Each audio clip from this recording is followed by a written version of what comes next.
Enough, 7 of 14 from the field. Really, what it should show you is all the green dots on the free throw line. Yes. Because that's where he's done his damage in this series so far. 12 more tonight, on his way to 27 points. As I mentioned earlier, big fella, plus 43 in this series through 3. That's pretty good, huh?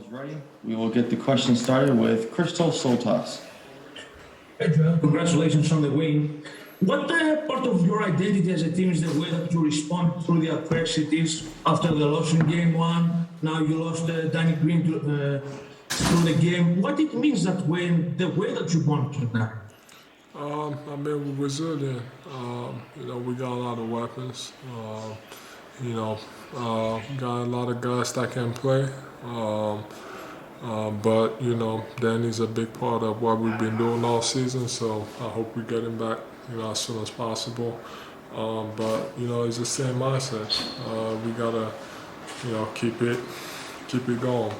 Starts defensively and offensively, just moving the ball. Next, we will go to Paul Hedrick.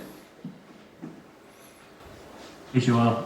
First of all, your question you're probably tired of answering, but how are you feeling? How are you feeling with the ankle or whatever happened there when you landed on Colin's foot? I'm okay. I'm standing up. I'm walking. I finished the game, so I'm gonna keep getting back up. I'm gonna keep fighting. That's been me. Since I started playing basketball. So I'm gonna keep fighting, and that's been my motto. Whatever happens, get back up and keep it going. And just to follow up, how big was Ben in the third quarter? And I don't know, did you have any kind of message to him at halftime about maybe wanting him to be a little more aggressive? Oh yeah, I saw the way they were guarding me. Capella was. He didn't want to leave me alone, even if I was a half court. It just seemed like, they just didn't want me to touch the ball. And, as soon as the ball was in the air, they kind of, doubled me. But I just told him, I was like, he needs to be aggressive and he needs to attack because there's a lot of space, especially with the way they're guarding me. So I told him to just be aggressive and just go out there and just dominate. Thanks. Kai Carlin. Hey, what's going on, Joe? Just real quick, wanted to ask you how you assess the team's defense against Trae Young tonight, just from a whole standpoint against him. We did, as good of a job as we could. He's a smart basketball player. A lot of people complain or we complain about fouls, but me being in the same situation about getting on the free throw line, it's more about basketball IQ. So it's hard to guard him, especially coming off those picks, and you can't get close to him because he's smart enough to know how to get to the free throw line. But I thought our guys, we did a good job, just trying to stay as close as possible.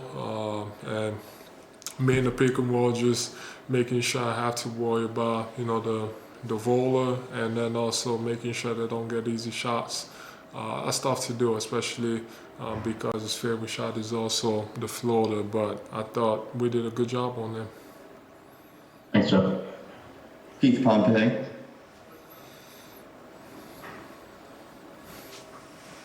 Joe, how tough has this been on your body? I'm playing, the first 2 games, it didn't look like anything was wrong with you. You were moving.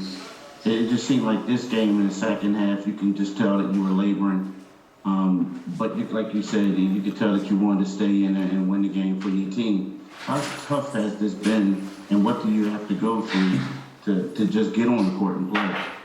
It's tough. There's really no difference between the first 2 games and then tonight. Tonight I felt like I kind of I rolled my ankle a little bit and I landed on my back.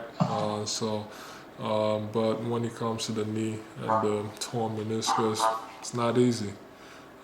Just gotta keep it going. I guess give my best, give it the best shot. As much as I can, give everything I got.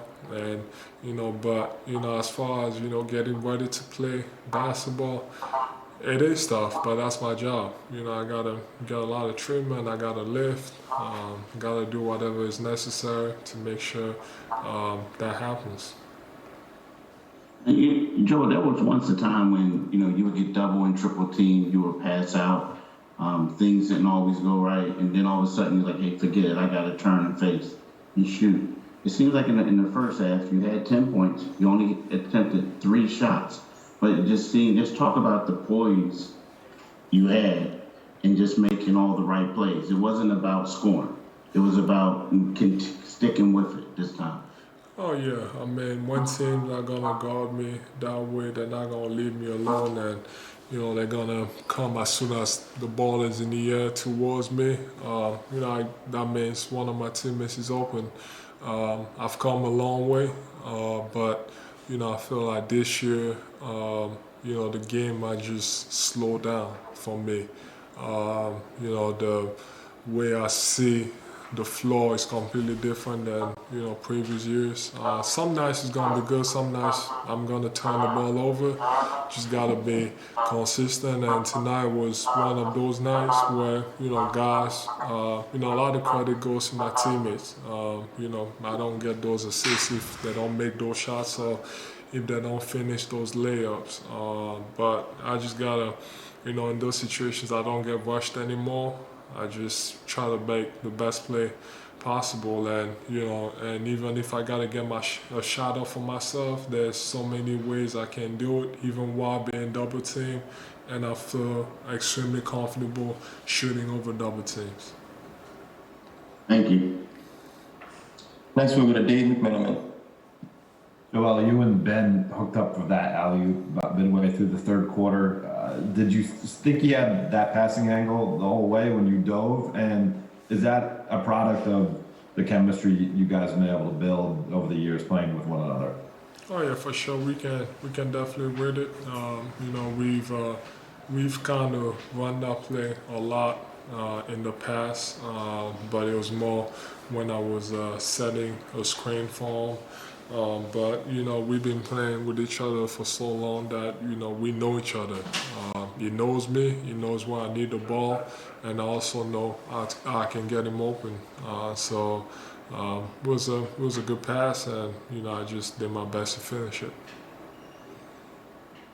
Time for one more question. We'll wrap things up with Lauren Rosen.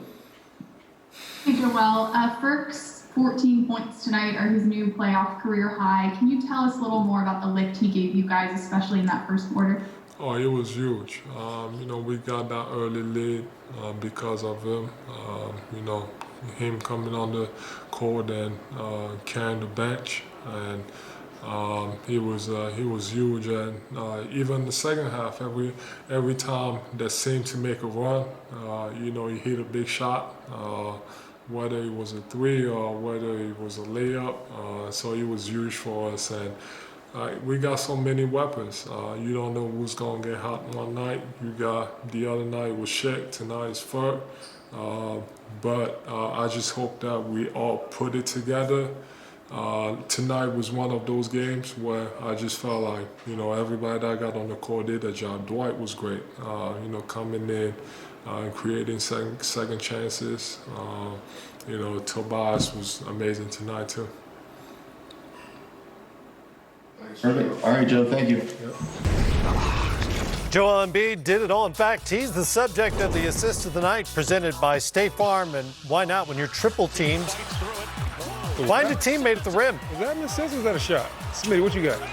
In Atlanta, that was a shot. In Philly, that'd be an assist. Good answer.